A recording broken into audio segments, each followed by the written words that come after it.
The Honourable House Leader for the New Democratic Party. Thank you, Mr. Speaker. My question is for the Minister of Health. This budget acknowledges that Nova Scotians are facing mental health crisis, Mr. Speaker, that they need more support. Unfortunately, what we've seen here is a drop in the bucket compared to what is needed. I was proud to be part of a government that established the province's first mental health and addiction strategy. Mr. Speaker, given the urgent need, why has this government failed to continue to update the work of this important strategy? The Honourable Minister of Health. Thank you, Mr. Speaker, and I thank the member for both his question and his work around mental health, Mr. Speaker, during his time in office, and I'm sure, Mr. Speaker, his question addresses the continued interest in this important area. But, Mr. Speaker, the work that's ongoing, Nova Scotians would know that there have been a number of initiatives that we've taken since forming government to receive feedback and recommendations from experts. There's a ministers' panel that have made a number of recommendations. We had Dr. Stan Kuchar respond to an emerging situation last June, Mr. Speaker. Received recommendations from the Auditor General. All of this work supports our efforts to update the strategy to move forward, Mr. Speaker, continued investments as mental health priorities.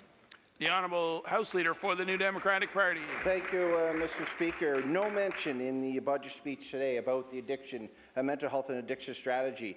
They did mention a $2.9 million increase to the budget for mental health, which is about 1%. That's less than the rate of inflation and amounts to status quo in real terms, Mr. Speaker. The budget for addiction services last year was underspent by $2.5 million. The budget for the IWK mental health services underspent by $1 million. The Nova Scotia Health Authority mental health services underspent by $750 million, Mr. Speaker. So if the minister knows Nova Scotians need more mental health support, why don't we see that reflected in this year's budget? The Honourable Minister of Health.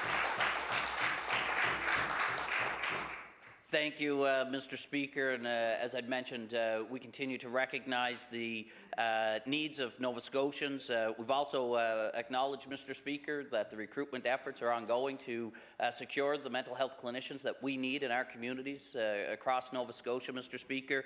The full range of clinicians, Mr. Speaker, from psychiatrists to psychologists, and social workers, nurse practitioners, physicians, Mr. Speaker, all of the healthcare professionals that provide supports to our Nova Scotians, Mr. Speaker.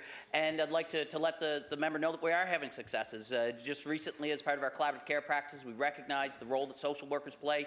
Had the opportunity to announce new social workers joining collaborative practices in Nova Scotia, Mr. Speaker. This is growth, this is progress, and this is the work that we continue to be committed to move forward on.